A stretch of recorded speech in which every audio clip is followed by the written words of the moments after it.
Good morning, everybody. Welcome back to the channel. I am Ash, and I'm very happy to announce and share the RPG in a Box Fall 2024 Game Jam, hosted by me. This is an Amalgamash Jam. It is not an officially sponsored or endorsed event. It is just something that I wanted to host, and it is actually the first time that I've actually made time to host a jam specifically for users of RPG in a Box. It is an RPG in a Box exclusive jam, which means you have to be using this engine in order to be able to submit a project. The goal is to really just drum up more interest, more awareness about the engine. There's always opportunity to get more people involved. Existing users who might not have checked it out in a long time can check it out now and see all of the awesome updates that it has gotten. If you haven't really been a part of the RPG in a Box community, it's a good chance for you to see what this is even all about, what kind of features it has.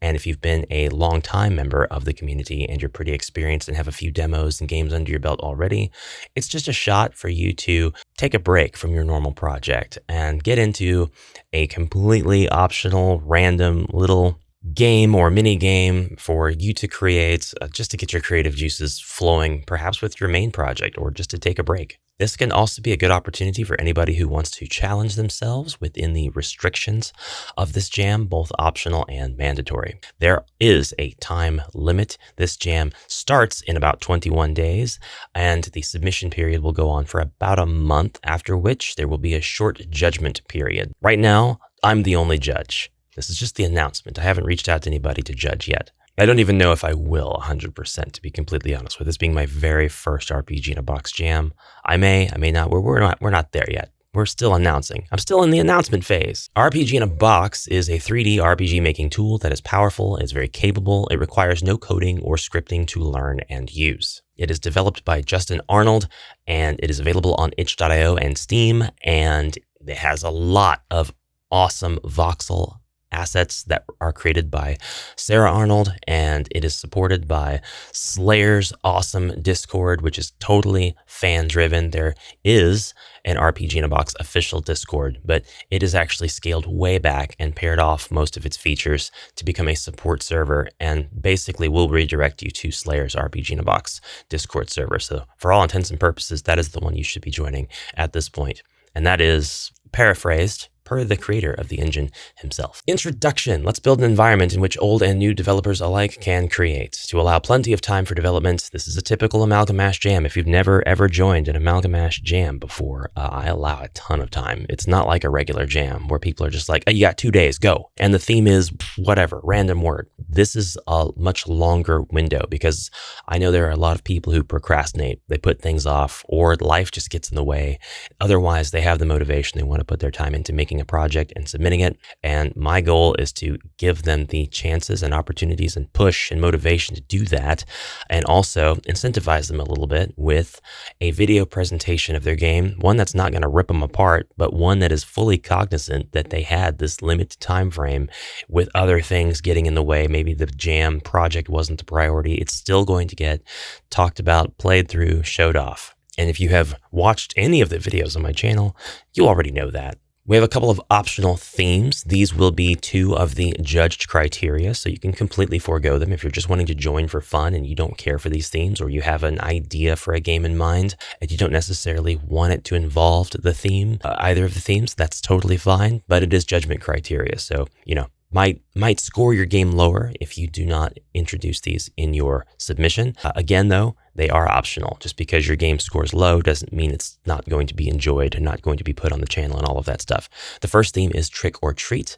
The second theme is Harvest Time, and I would highly encourage you to go read off some of the examples that I've posted.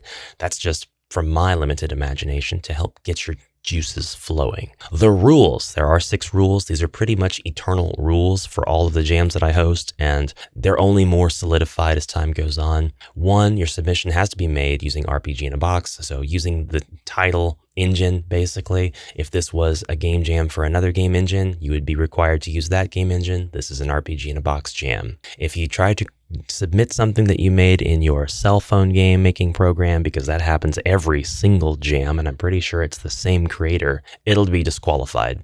There will not be messages, questions, warnings. It will simply be removed.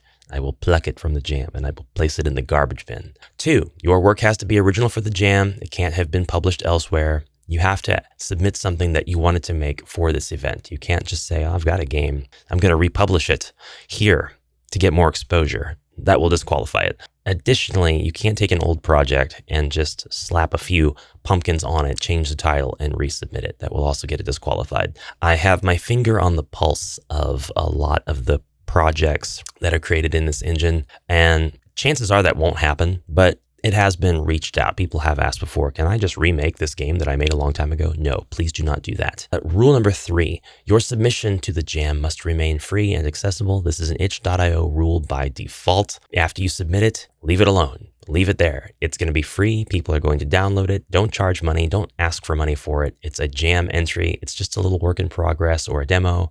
If you're planning on making a much bigger version of what you're submitting and you'd like for what you submit to be treated as a demo, that's totally fine. Put limitations in there. Put walls up around boss areas or extra levels or whatever it is you'd like your players to not be able to access, and create a demo. That's totally fine. What you do with your project after you submit it or at the same time as you submit it to this jam is totally up to you. But if you do enter your project and then decide later, I'm going to charge money for that, I don't want to be in the jam anymore, you won't be able to join future jams, because I would like for this to be a sort of piece of history, a taste of things that were when this was going on. Rule number 4, and this one gets a little bit tricky, but you must have license to use all of the assets that are contained in your game. This is a fun event. This is an event to have fun. You can take it seriously if taking something like this seriously rewards you. That is definitely part of the goal. But there's a bit of a spiel here, and I'll read it verbatim because I typed this up.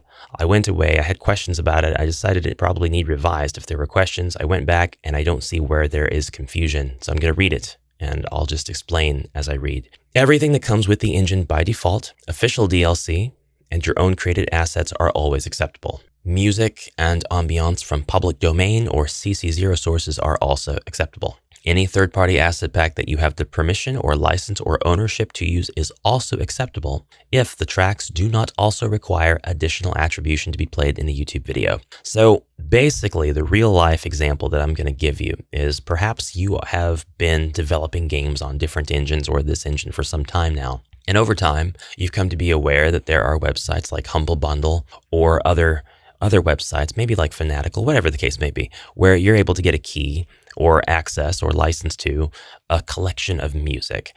And you have permission to use that music. And it's totally valid for you to put a track from this platform or from this collection of assets that you have bought or leased or whatever into your game. However, I do not have the license to use that music. That makes sense so far, right? Well, the idea of the jam is that I'm going to play the game that you make on my channel. And when I do that, I'll be playing the music that you put in the game to give the viewer the experience that you intended for them to have, at least arbitrarily through my playing. And when I do that, if those tracks are not licensed more freely, I will get the ding, I will get the punishment, I will get the takedown notice, the demonetization, whatever the case may be. So the onus is on the developer to make sure that their tracks are okay to be used, sort of in perpetuity like that across multiple platforms. And if you're familiar at all with licensing, this won't be a big deal. It won't be hard to check out. If you're unfamiliar and you don't want to do anything wrong, feel free to use the community tab in the jam to ask questions. I will personally go and vet whatever it is you'd like me to tell you if it's okay to use or not okay to use based on the license wording. But generally speaking, if you're just using the music that comes with the engine, you're fine. You're 100% always going to be fine. You don't even have to ask any questions. And if the music says public domain or CC0, almost 100% of the time, you're going to be fine. So to move on from here, projects that use any trademarked or copyrighted sound or any other assets which are not licensed for third-party use will be disqualified. And these entries will be vetted during the judgment phase, which is when I play them. And I will know very quickly if YouTube does not like the music, because when I upload the video, YouTube's Content ID checker will tell me right away. Also, you're not allowed to like rip sprites from SNES games and stuff and use them in your RPG in a Box submission. It needs to be yours, or you have to have permission to use it, please. Rule number 5, very simple. Agree to allow the game to be played on video platforms. Myself, I'm Amalgam Ash in this context, and possibly other judges will play your game for a video platform such as YouTube, Twitch, etc. And I have that etc. on there because, like for this channel, I have an Odyssey mirror account. On Odyssey, all of my YouTube videos are automatically posted. They're re-uploaded there. That's a thing that I do with Odyssey. So if anything ever happens to this channel, it gets nuked, I will have Odyssey to fall back on. However, you have to agree that that's okay. If you submit, that means you agree. I'll be playing your submission. I'm not going to tear it apart. There's nothing to fear. I'm just going to check things out. If there's bugs, I'm not really going to call attention to them. I might have a little bit of fun with that sort of thing, but it's not going to be anything that's going to be critical or overly critical. You'll see. And if you're unsure, just go watch a few of my videos and you'll see what I'm talking about. Finally, Rule 6, pledge not to use AI. You as a participant must pledge to have not used AI assets in your submission, and all assets used are, to the best of your knowledge, not generated by generative AI. No textures, no text, no images, and no music. Sorry, AI music users. I still like you. The jam has 3 periods: join, submission, and judgment, and those periods will be listed in the dates up above. I'm going to try to be pretty firm on those dates, not move any of them. But if I do need more judgment time, I may need to stretch that out, because as a judge, I'm not really sure how much time to give myself until all the submissions are done rolling in. If I get 30 submissions and I only gave myself a week, I have effectively really borked myself over. But if I give myself 30 days, 1 day for each submission, then that's a lot better. It will likely be 2 days for every submission because of the video cadence on this channel, and I would like for the results to be after the last video playthrough, because I think that makes sense. Judgment will be done by a panel of judges, which so far is just me. There is no community voting for this jam. People will not be able to rate each other's stuff, but you can totally comment on each other's stuff. You can totally play each other's stuff. You can build each other up as a community of developers and see what in the other submissions you like and what you would like to see more of from those developers. This is all about building the developers and building the channel, but that's the channel's goal too, so it just feeds back into itself. Can I start working on my game now? Yes. Are non-English games okay to submit? Please submit games in English. It's okay if you want to use machine translation. If your English is not your native language, or if it's your second language, that's totally fine. I promise. But please submit the games in English. If there's any language at all, maybe your game doesn't even have language, which is totally fine too. You're also allowed to make up a completely alien language if you'd like, because that just implies that the context is they're aliens. Can I collaborate with someone else to make my game? Can we submit as a group? Yes, that's always fine. Are NSFW games okay to submit? Yes, they can be submitted. However, it's going to be up to me to figure out what to include in the video and what to edit out. And I may put the full uncensored video behind a paywall, because that's how I have to do things. Do I have to use the theme? The theme is optional, but it is judged. So if you care about the ratings and the scores and all that, and you're really competitive, yes, please use the themes. But if you're not, and you're just having fun, do whatever you want. I support that. And that's it, guys. If you win, you won't win anything material as of the time of this video. I will absolutely accept any sponsored prizes that people would like to donate for the winner, but it's not promised or guaranteed that there will be any prize. You'll simply have your name on my itch.io front page, where I have listed all the jams that I've hosted and all of the winners of those jams. So right now, it's just for fun. And that is my announcement for the fall 2024 game jam of RPG in a Box. I hope to see you there. And if you've already joined, like these 10 awesome people did, please tell me how you found out about this jam and what you're looking forward to doing. Thank you so much for watching. I'll see you in the next one. Bye for now.